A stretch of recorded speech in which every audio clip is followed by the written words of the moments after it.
Welcome to The Crunch with Crib Creative. I'm Jess, and each week we're going to be diving into the stories of some of Perth's best agents and business people, how they got where they are, and what they learned along the way. Mother and son team Sean and Jenny Hughes, directors of Realmark Coastal, have a combined 55 years of experience in real estate between them. With an impressive sales record and a rapidly growing team, Realmark Coastal are going from strength to strength. So we wanted to hear from Sean and Jenny about what is driving their success. So, welcome to The Crunch. Thank you so much. Thank you for coming in. Nice. I wanted to kick off, Jenny, with you because I understand that your mother was in real estate. Is that correct? Yes. And so I wanted to get a little bit of background as to how you started, and if the passion for property is kind of, from your mum or.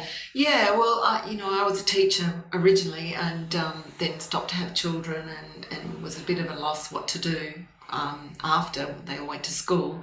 And Mum kept saying, why don't you do real estate? No, I said, no, so many times because she worked hard. She did extremely well in Floreat with Clifton White & Co. for about 14 years. Wow. Started when she was 54, so she was later in life and did really well. And then finally I just relented, I guess, and said, oh, well, I'll give it a go and got started, yeah. And since then I think it's sparked, although involved in her conversations and things, you sort of, it morphs into you really without you knowing. Yeah. So interest in property, but also, the lifestyle that it offers and the people and the involvement with people is really great. And I can imagine that back then, real estate's still a fairly male-dominated industry. I can imagine back then she would have been fairly outnumbered. Very heavily outnumbered. And they didn't like her really succeeding the way she succeeded because the men did dominate. But no, she did very well. Yeah, wow, incredible. Yeah. And so what do you think drives your family's passion for property? Was it just the lifestyle getting in, or has there always been a bit of a love for real estate? I think it's a business that we just enjoy. Mm-hmm. We enjoy the people side of it, really. It's a people business. Yeah. And we enjoy that side of it. Teaching for me was hard work. I couldn't do it. Year 9 boys trying to teach them cooking was not my go. And so I knew that pretty rapidly. But how long did you teach for? Not long. Okay. Not long. No. A few years off and on from the start. But so when I got into it, it was just something that it's an emotional thing, real estate. You find that you're dealing with people's emotions, the fun of them finding something, loving it, it's all good fun, really. Yeah. Aside from the business side of things, I think that the passion for property always came from Nana's belief and then your belief that there was a great way for wealth creation. Being involved in property was a great way to be able to force save and create wealth long term. Prior to the cycle that we've been in at the moment, but property prices always sort of went up, and it was it was a good way to have wealth creation as well. So property was always a topical sort of conversation around the family and still is, around the family dinner table at the moment in regards to pricing and values and what's happening and real estate in general. And because Jenny. We've always encouraged the kids to all sort of buy. They've all bought young into real estate. So it's been very much a part of the discussions around the table and that type of thing, hasn't it? Yep. You started very young as well, Sean? On the property ladder, I think I bought my first property before I went into real estate. I think it was about 16 or so. I was still at school at the time. And wow. Yeah, that was really so working on the weekend, saving for... Working on the weekend, a couple of different jobs and different things here and there. We're always hustling around, making $1 here and there and buying and selling things. So that got me into my deposit.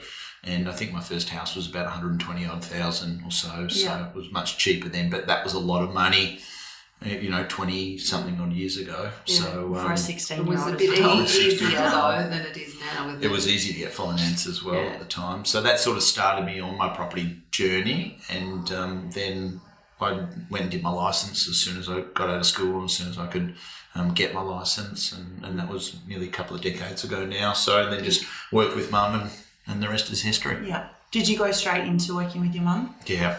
I think in the first 3 or 4 weeks, Mum lumped me with like 6 or 7 listings that she had, and she went up to a holiday place that we were going. She wanted to fit it out with furniture and renovate it, etc. So she just said, "There you go," and threw him in the deep end. Sink or swim. Yeah. a quick way to learn. Yes. How was it working with your mum at that age? Because, you know, often as 18, 19, 20-year-old, they can be, you know. A handful? Yeah.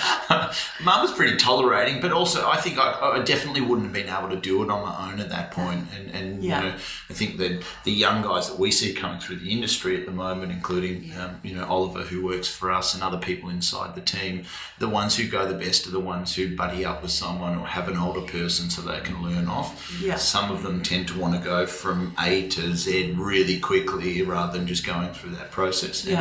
And for me, that was really beneficial because you get to shadow, you get to learn, and you know, that made a big difference. I don't think I'd be in the industry if I just had to go and do it on my own. Yeah. What about you, Jenny? How was he learning? He was great. To start with, he just listened, and then sort of gradually he'd start pinching my dialogue and then leave me high and dry without my next sentence, you know. And that was fun. Yeah, that's my line. But, you know, it morphed really, didn't it? Yeah. It was good. And so how big is your family? Do you have brothers and sisters? Yeah. I've got an identical twin brother. Oh, wow. And then I've got a younger brother, Brad, who's 35, and a younger sister, Claire, who's now 30. And is it just you two in real estate? Yes. Oh, well, no, Claire's in real estate. Claire's in real estate. She's done her license. She's a license, or can be a licensee. She joining the team? She did join us, didn't she? She's been in and out over a couple of years. She's started with us for a bit, and then she went and worked with a First National office, and then she came back and worked with us, and she's now working with Linda Noble out of Noble One. So, So how is it working with family and... Oh, it's great. Yeah, it's really great. My niece works with us as well. Oh, wow. Yeah, she's our EA.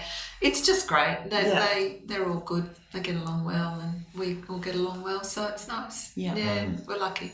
How do you think it has affected your career? Do you think it's something that clients react positively to, or is it, you know, do you think it's helped your careers being a family team? Yeah, I would say that it has, particularly the way that we work together. You know, and people see that firsthand, experience that firsthand. I think people always like to see good family relationships, and the fact that over a couple of decades we've never really fought, you know, or had a disagreement and things like that. I think is something to aspire to for a lot of different external people. So. No, it's always worked well. We're lucky from that respect, you know. So no fights over your whole careers? No. Wow. No, that's impressive. It's funny, at times we actually know what the other one's thinking. It's like the yin and yang. I can tell what he's thinking. He just looks at me, oh, no, you don't say that, or whatever. We have a balance, and with clients we know, and we work together with clients, so the male and the female really helps balance things out. The only disagreement we've had is when we've both wanted to go away on holidays at the same time. And I'm going, no. So prior to Sean starting, did you work in a team, or were you I was an individual agent, yes. Yeah. So was that a nice transition to have someone to bounce off? And... Yes. We you know, there's so many things to discuss at different times, and it's always nice to be able to balance that out. Yeah. But also we shared the workload a bit too, so... You know, as it got busier, we were able to sort of take a little bit of time here and there with someone else who knew what they were doing, managing the business. Yeah, and that's something that's probably filtered down into the office as well, the way that the office sales guys and sales team all work, because real estate is it's an individual sport, but it's so much better when you play it as a team, because it can be quite challenging. You know, you've got a seller who doesn't want to accept market value, you've got challenges in there, someone blows up for, you know, their own external stuff that they're going through, and to be able to discuss that with other like-minded people who can understand, etc. You've got to be able to celebrate the wins and have people to do that. If you're just an island, it's no fun. I do want to talk about the office, but before we get there, how did you decide to kind of transition, I guess, from being agents to licensees and managing a business?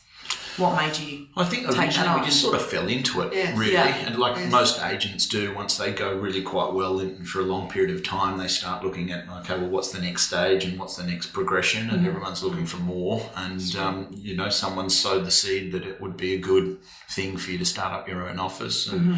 And we were really quite green in the early stages in regards to doing that. So it was a steep learning curve for us. What was the biggest change, I guess?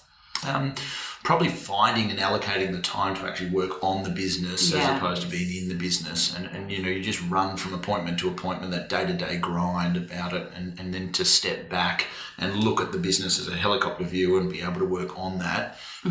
Basically just finding the time in order to do it rather than just being an agent. That was the biggest hurdle.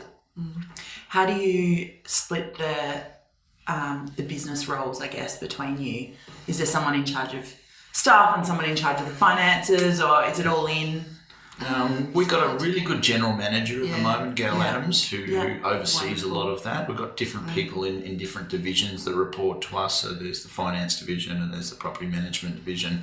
And when we have our board meetings, everyone will come from that side, which makes it easier for us to make decisions. The marketing division. But I suppose, Mum's probably the culture king or the culture queen, if you will, and so she manages the way that the office, the feel about the office, etc., which is really quite important. And I look after a lot of the recruiting and a lot of the retention and a lot of the sales side. So the property management division is run by a business partner of ours, Brett, which is good. But Gail Adams then oversees all of that for us, and that works extremely well in regards to the compliance. And I think half the battle is having good people around you. Yeah. Whether it's mentors that you check in with, or whether it's your staff, or just the people around, and that's become the big thing for us.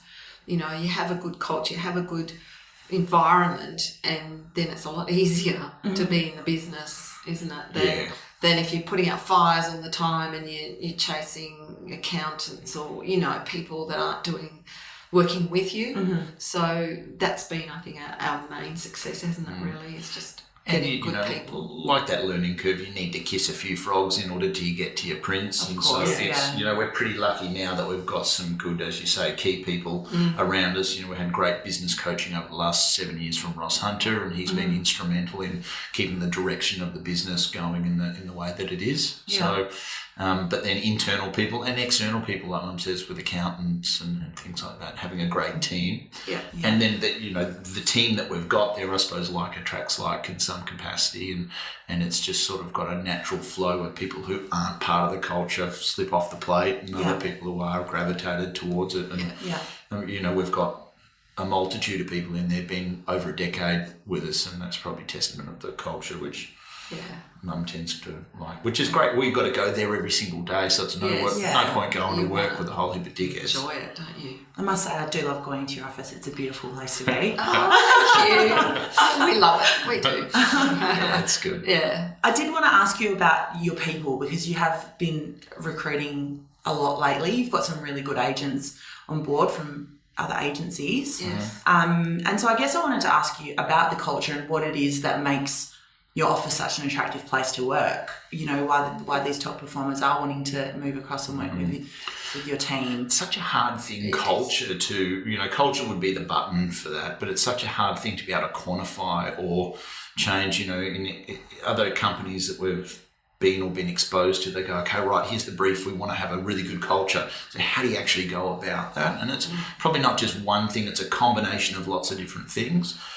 I think we've always naturally been lucky with the fact that we've had a good culture, which has just been the people that have been inside the company. But we have had a focus on it in the last sort of 3 or 4 years in upgrading that culture and making it a really fun environment. And that's part of the thing for us. It's not just about the money, and it's not just about the awards and the turnover. It's really about coming to work and having a great time. And so it needs to be fun in a Google type-esque environment, really. And so that's been quite important for us to be able to get. I think we've been strong on the collegial thing. We work together. It's not just an island here and an island there. It's very open book. It's very sharing. In other offices that I have worked in, before, you were scared to share things because you know they were going to sort of take you in intel and jump over the top of you. But that's the opposite with us. Everybody is so willing to help everybody, and the new ones that have come into the office just can't believe it. They just can't. It's just chalk and cheese to what they've had. Yeah, right. Environment wise. Yeah. And you know, that is, I suppose that's our mantra from a company point of view, is that we want to create an environment that's going to get the best out of people or help them to be the best versions of themselves. Yeah. So that's the overarching thing. And then that helps a bit of attraction.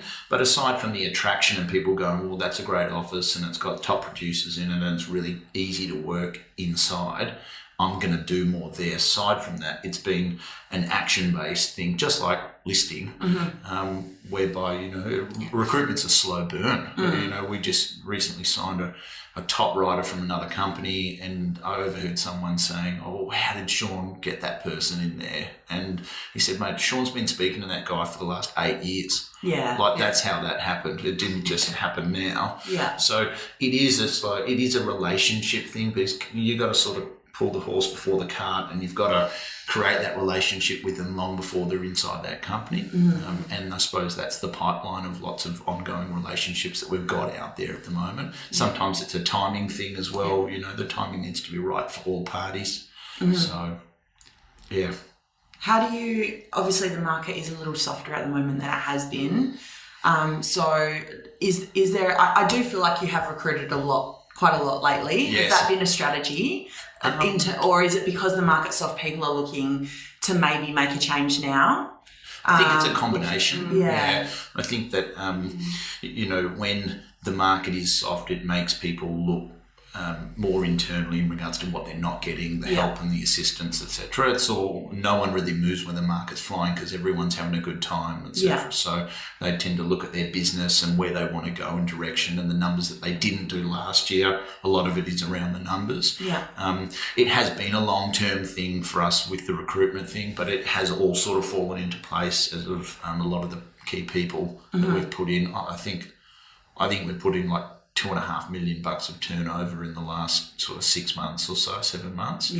But more importantly, they're the right people. We've had requests from people to come in who haven't been the right people, and you know, it's not a bums on seats sort of style. You know, we're never going to be an office that's got 40 or 50 reps. It'll always be the elite and a lower portion of those that do a lot bigger turnover. And that's the model that we want to go with.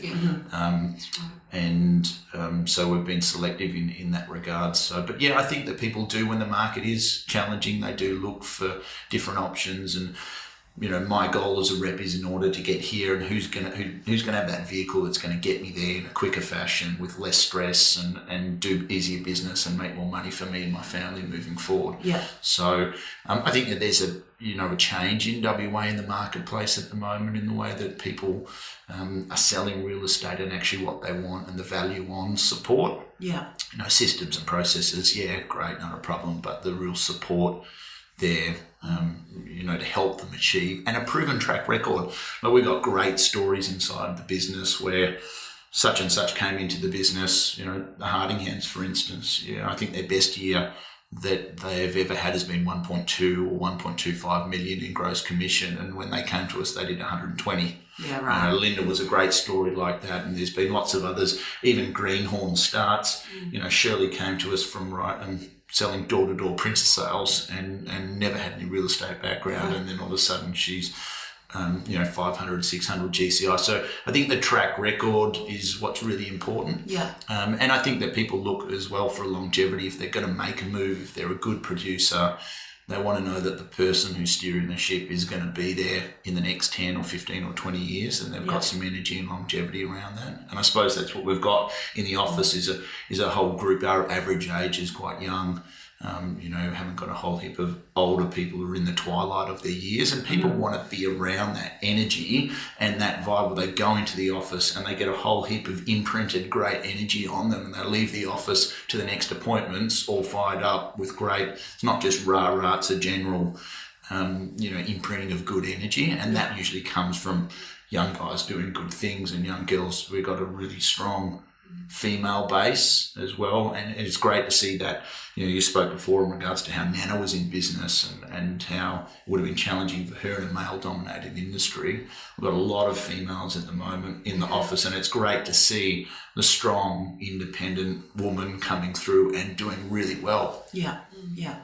And then last question on recruitment, because I don't want to kind of bang on about it, but vice versa, you mentioned obviously you're being quite selective in who you're taking on. What are you looking for in those people, whether they are green and they've never worked in real estate, or hiding hands, writing 120 before they came on with you guys? What are you looking for in those people?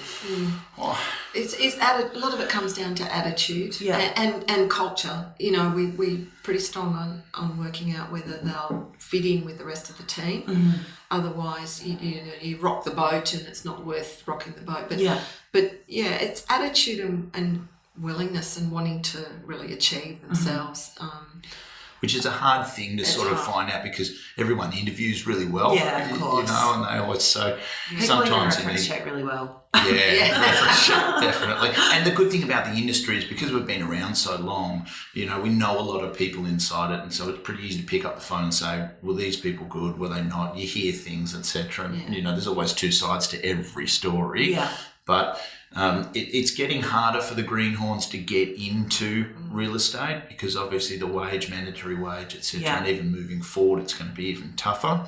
So that's why I think that legacy of having those young people come through will be inside a team environment, which is not only a great opportunity for them to learn safely, but also a great way for the industry to be able to keep and retain people. I remember when I did my license 20 odd years ago, and it was a 6-month course, and now you can do it in the space of a week. Yeah. But the first thing that they said to us was, we've got a 94% failure rate. So there's a lot of people who go into real estate, get their license, and it's hard to have commission-based industry and all that sort of stuff. So I think that will help change the industry moving forward with that. So attitude is probably the most important thing in regards to being selective of who we want. But sometimes you just got to take a punt. Yes. We haven't always had a good time with it. Sometimes we've had people that have haven't worked out for whatever reason. So as long as you go into it with a good trial base, and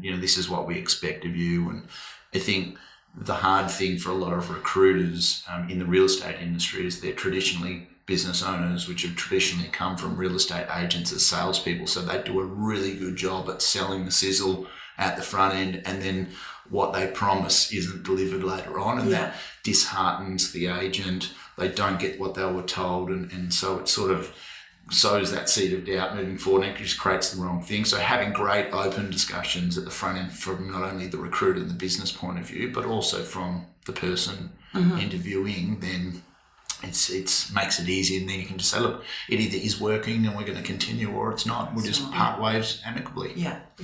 And like you said earlier, when you have a strong culture, people often self-select. Yeah. So that makes it a little bit easier as well. We call wolf pack in there at the moment. It is very much like that. It's a great team, but you're either on the program culturally and you fit in, or you quickly fit out. Yeah, okay. I also wanted to ask about your marketing, because I've noticed you guys have a really strong social media brand, Coastal, your office particularly. I've also noticed an increase around kind of your area. I see you on bus stops and on the back of buses, you two particularly, looking great. Looking like a back of a bus. But I wanted to kind of ask about what your marketing goals, I guess, were for the last year, and what, maybe if you're looking to implement anything in the next year, what you're looking to achieve in that regard. Marketing's changing so dramatically. It's so amazing how different things are getting different results now compared to 5 years ago, 10 years ago, or even 5 months ago. So it is dramatically changing with the Uberization of everything and the way that people do that. So the digital letterbox is obviously a big thing at the moment. So we've got an in-house full-time marketer that we put on probably about a year and a half ago now, I would say. Maybe two. Yeah. And Jennifer handles marketing for the whole team, and part of her growth has been understanding social media and how it all works so that she can help manage it for the rest of the team, because a lot of the guys are, again, sales agents, and they know that they like Instagram, it's important, or they know that they like Facebook and it's important, but how to use it and how to best use it. So we've upskilled her a lot with that, and then she has then upskilled a lot of the admin and PA for each of the individual teams, which helps them manage it for their sales guys. You would have been one of the earlier adopters in terms of getting an in-house person to do that. Is that correct? Yeah, probably. I think it's hard for a lot of offices out there at the moment, not only to, with commission bases that are in Western Australia, the turnover that's been in Western Australia in the last 5 or 6 years, an office that,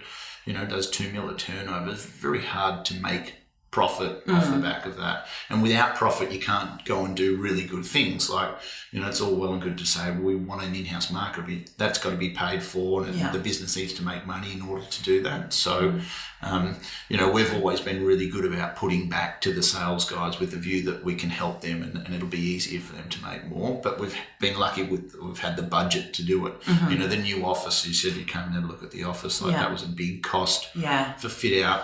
And, that was an increase in space, and it was a time when the market was tanking hard and turnover was low. And so it was a really big zig when everyone else was zagging and cutting back costs. And then off the back of, costs being tighter for a lot of people, we then go and put on a full-time marketer in-house. And so a lot of those things were counterintuitive to what everyone else was doing at the time, but it really has paid dividends. And now you see people coming on as a recruitment base, and so you think, well, why has that happened? And it's not only the continuation of the recruiting, but it's also those other things that we've put in and done, which were tough things at the time. But are now. How do you make those tough decisions at the time? Usually like this. Blindfold. You just got to hope and trust that you're doing the right thing. You don't always do the right thing. Well, we haven't had too many setbacks, have we? No. Touch wood. But you just got to go with what you think's right. I think Ross has been really fabulous with us, keeping us accountable to our vision. He's all about vision, isn't he? He's all about vision. And the goal. He's got the knowledge behind him. He's been there and done it all, which is so good. So I think when you're at that point of spending money or making that tough decision, he always brings it back to, well, is this part of the plan? Do we want to be here? And is that the goal in order to get us here? Okay, right, well, this needs to be the right decision. So that's helped us, because I think if we were left maybe to our own devices, like a lot of people are, without internal leadership and with internal coaching, is that they make the easier decision, which is usually the cheaper decision, which is not the long-term play. Stop the gaps, just put the fires out and plug holes and do that sort of thing. So it's been a big help, hasn't it? It has been. So, the marketing, going back to your question in regards to the marketing, it's been a layered approach for us for a long time. We were all about the colour ads. That is still a heavy part of our business at Real Mark Coastal, but then there's the social media side, and it's all the way that our marketing looks and the messages that we want to be able to, we want to be a good bespoke brand where we're not a big company, but we're nimble enough. We're big enough in order to make good decisions. If that's a great opportunity to go and buy that there or do that, invest in that there, we'll go and do it. And, being nimble to be able to do that. If you get too big, it's almost like a big ship. You can't turn the Titanic really quickly. You sort of need to be like a little dinghy, but with a big V8 engine on the back, so that you can just turn on a dime and go that way and do it quickly. I get it. Jenny, I guess I wanted to know from you, you've obviously been in the industry a long time and you would have seen a lot of changes. You mentioned even in the last few months how much things have changed. What have been some of the biggest changes you've kind of noticed through your career, and then what do you think is next for the industry? It's come a long way from pages where, it went beep beep and you got a little tape message on your belt to tell you somebody was trying to get in touch with you. It's so much faster. It's instantaneous. It's the speed of it's just incredible. I think that's been the biggest change. It's just moves daily. Really daily. That's where the exciting thing is, the young people, the young people within the business, like the marketing team and the PAs that are really switched on and savvy, and just giving them the rein to do the things they know how to do so well. But yeah, it really has changed a lot. How have you found technology, the change in transaction, I guess, from the days of pages where you'd get the page and you had to make the call or see the client, and now I guess the new generation of people buying houses are very used to being extremely transactional online. Have you found that your client servicing has changed, or has it had to increase because you're available all the time now? It has to increase. It has increased 100,000 times. You know, you just it's a bit like getting on a conveyor belt, and it's going a million miles an hour. Really, for me, the younger ones don't feel it as much, but I do. It's you know, it's instantaneous. You've got to have it all in your head, and you've got to be able to answer this, answer that, and jump around a lot of data and a lot of things internally. Apart from being on computers, which is another realm altogether. So yes, they expect you to know things, and they expect answers quickly. The relationship, the basics of it though, it comes back to the relationships and the people and dealing with the people. And that's probably the thing that will change and continue to change moving forward, is it will be more around the relationship side and less about the knowledge side, because knowledge will be accessible to so many people. They can all get online, they can all get access to it. Half the time they know more than some of the agents themselves. And, you know, the relationship is probably the thing that those who do well out of it, the next sort of tidal wave of real estate that's coming in the next 5 to 10 years, will have really, really connected, strong relationships with people, and they'll continue to harvest those. And, you know, it'll be less of a business relationship and more of a personal relationship. Some of the people that we've seen come up through the ranks and do quite well have really deep personal relationships with their clients, and it transfers from being, this is someone who's going to pay me my check next week, to this is someone that I'm going to have, who I'm going to build a relationship, and they'll be with me for the next 10, 15, 20 years. So, And I hope that stays like that, because that's what real estate's about, really, for us. And that's why I think the future will certainly be, you know, more female-based in real estate, because they just do it, you know, they have a more authentic, genuine conversation, emotional conversation and connection with people than sometimes men do. You know, that they can just go deep and make friends in a quicker... Perceived to be more trustworthy, maybe sometimes, less sales. You know, all of us agents are just here above car salesmen, really. That's what they say. It's changing, isn't it? Once you get the professional... You know, and that's probably what's changed a lot. You know, everything seems to be tighter at the moment in regards to compliance and contracts and what you need to disclose and what the owner needs to disclose. All of that is tidied up, which is a great thing about the industry. So I think our perception as agents is going to gradually increase and change as that industry is tightened up. You know, you look at the Royal Commission that's going through in the finance industry at the moment. I think that's going to have some massive benefits for the consumer off the tail end. And as long as we don't have to have a Royal Commission come through the real estate industry, I think it's gradually, you know, getting better at the moment. It is, by far. I mean, the rules are much better. It's clearer. You go back to the days with auctions, even, how they were really, really quite bad. Dummy bids from trees and stuff like that. Right. Yes. And now it's SMIC, you know, and the buyers respect that and know, and they're more comfortable, and they're coming to it a lot more willingly, which is great. Quickly touching on your competitors, because obviously, you know, you guys, where you're located, there are some other strong agencies doing some good things. I guess I wanted to know how much attention do you pay to those guys, I guess, to start, and how do you as a team and as an office differentiate yourself from your competitors? What do you guys do differently, do you think?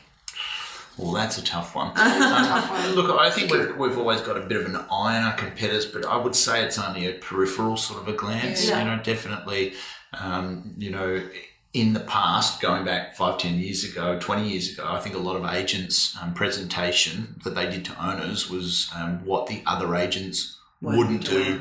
Yeah. And that was the way. And I've seen that change in the industry. Some old school people are still doing that sort of a method, but I think a lot of it has changed in the fact that they're just focusing on what they offer, what they do, and the way that they go about their business. And that's been by way of our competitors. We just keep our head down, don't listen to the noise, and just focus on the task in front of us at the moment, the direction that we're going, and that served us really quite well at the moment.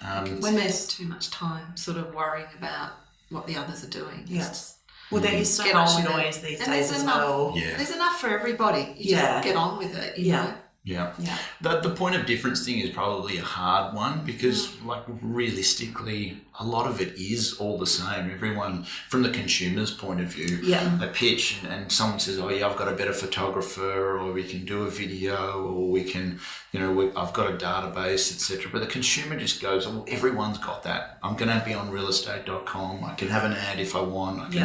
So they don't really see it as a big difference, and I think the problem is that everyone is pitching to them with the fact that, oh, we're different, but in actual fact, it really isn't a great deal in their eyes, as much as we'd like to think it all is. And as agents, we'd all like to think, oh, it's different, etc. So I think the relationship is a big thing moving forward. I think ongoing good service that comes by word of mouth from other parties, it will be a massive thing. That referral base is a really big thing. And the agents have been around long enough and have done continual good service over the years to people, and that's filtered through the marketplace, is a really good thing. And I think they'll continue to get a lot of attraction-based business off the back of that.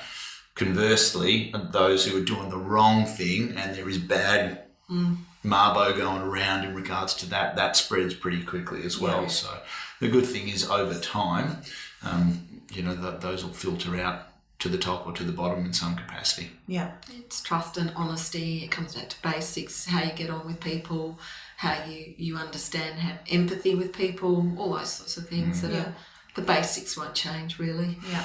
Probably, if I could pinpoint maybe one point of difference for the office that we've got there and for the guys, is that because they are the elite and a lot of them are number one agents in their own respective areas, and our footprint is much deeper than coastal at the moment, and so our footprint of home opens per weekend, the buyers that we get traffic through, is 457 buyers per weekend as an office on average. And we still do old school things like the caravan, where we'll go and see other people's stock within the office. But by having an open architecture database and being such a collegial environment where everyone works together, you've got no one sort of working in isolation. That ability for an owner to be able to go, well, these guys are the best of the best. Here's my buyer pool in and around this area. Maybe it's not the fact that someone's going to move from, Mandurah or Dalkeith to Trigg or North Beach, but they're probably going to be a buy pool in this area. And if that agency can get my property in front of more buyers on a per weekend basis, then that's probably going to help them get sold for a better price and get a bigger buyer pool. Right. Yeah. So definitely a strength, a big strength. Yeah, which is good, because that whole passive way of just putting up a sign or putting it on the internet and waiting for inquiry and dealing with it isn't the way that you get results these days. Yeah. So, you need to turn over rocks, hustle around, hit call lists, and make that happen through the networks that you've got in order to get those buyers there to the home open, because sometimes they just don't turn up on their own volition. Yeah. And that waiting for them to come is a bit of an order taker, and that sort of stuff will probably get weeded out moving forward. And so having a huge footprint of data like that per weekend that you can then market to and access to is probably a big point of difference for the guys in there. What is a combined 55 years of experience between you two? Is that correct? Yeah, pretty much, isn't it? I'll let them. You're getting old. What keeps you motivated after such a long time in the industry? What makes you work those loving what you Saturdays? do. Loving what you do. I've been trying to get her down to 5 days a week for so long, and she just won't go there because she loves it so much. Yeah. It is. It never has felt like work. So if you can say that about your job, I mean, it's a big thing, isn't it? Definitely. And for us, that's the case. It does when we have 3 or 4 fall over in a row. It feels like work then. Sometimes it's hard work. You feel like you're paddling uphill, but Look, it never really is. No. Things lift you in an instant. Somebody rings you, or somebody thanks you, or somebody, and all of a sudden it's all It's a game it's of all highs fine. and lows. Yeah, well, it is that definitely, and you've got to be able to cope with those. Yeah. But it never feels like work. You're out, you're in people's homes, you're having a cup of coffee, you're chatting to nice people, and it's great. Yeah. It's good. I think the answer for us really was that if either of us won, numbers came in at Lotto tomorrow, we'd still go to the office, for free. And that's probably the reality for it, because it really is like a second family. In their family's a big thing for us in our immediate family, but it's also for our extended family there. And we've seen their kids grow up and seen them grow up and develop, and for them to be able to achieve some of the things that they're doing socially, and their travel and their house and things like that has been quite rewarding, because even though it comes down to the grunt work that they do, if you feel as though you've helped contribute to that, then that's probably quite a rewarding. Yeah, and some of these young ones that come in and just blossom, that's just so incredible to see that happening, and the stars in their eyes and stuff. It's good. Yeah, definitely. Yeah, it's great fun. So finally, on the young ones, or maybe not so young, what would you say to people just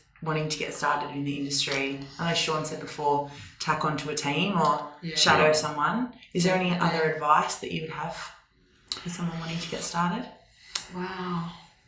Well, some of the people that we've seen do best before have come into the industry, not directly into a sales role, whether it's in a team or not. So, we've had highly successful people come in at a property management level and then go through. Yes. We just recruited Stephanie Taylor came through from Cape Horn Young this week, and she originally, her mum was in real estate, but she was originally started in admin and then moved into PM, and then so there's lots of people inside that have arrived at sales, but it's been 5 or 6 years in that Sam process. Bevan was a PM before. Yeah, that's correct. Right. Yeah.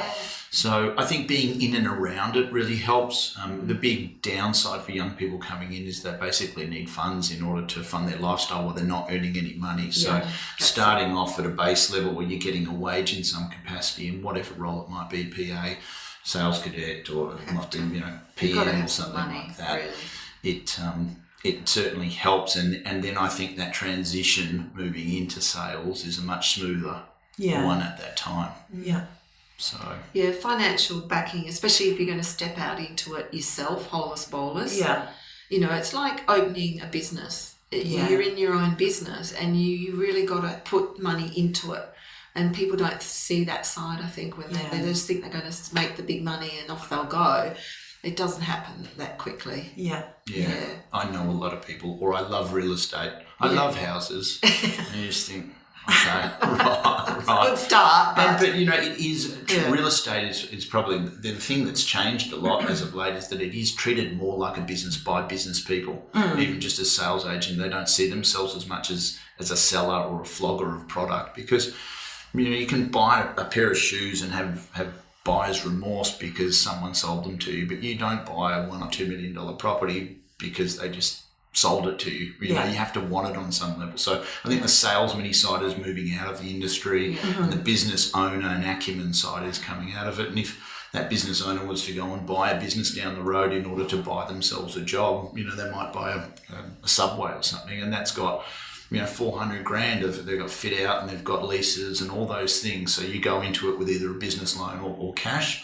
And the ones that we've had before in the past have come in and treated it in that way to a smaller extent. Yeah, that's a good ingredient. Certainly, well, it shortens the J curve in regards to the time that it takes in order to get paid. Yeah, definitely. Perfect. Well, that is it from me today. Thanks so much, guys, for your time. I really appreciate it. It's lovely to speak to you. And all the best with the new financial. Yeah. Thank you. Thank you. Thanks for tuning into The Crunch. We'd love to hear your thoughts on the show, so if you would like to share them, please email me at jess@cribcreative.com.au. Don't forget to subscribe if you enjoyed the show, and share it with anyone else you think might like it.